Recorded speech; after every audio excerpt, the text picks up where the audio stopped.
চা-টা খাওয়া হয়ে গেছে? নাকি সব অফিস থেকে ফিরছো? এখন মনে হচ্ছে সোশ্যাল মিডিয়াতে এসে আমি ভুল করেছি কোথাও। ১ বছর হয়ে গেল, কিছু লাভ হয়নি। আবার কি অফিসে ফিরে যাবো? চিন্তা করছি। হয়তো এই জায়গাটা আমার না। বুঝতে পারছি না।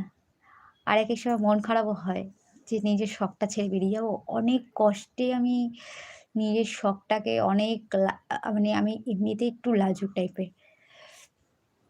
সেখান থেকে নিজেকে মানে তোমাদের সামনে নিয়ে আসা আমার কাছে একটা অত্যন্ত বড় চ্যালেঞ্জ ছিল। তো সেই জায়গা থেকে আমি নিজেকে নিয়ে এসছি। নিজের শখটাকে তুলে ধরেছি। তো সেখান থেকে মানে আমি কোথাও মনে হচ্ছে আমি ফেল হয়ে গেছি। লাইফে কোনোদিন ফেল তো হইনি। এই ১ম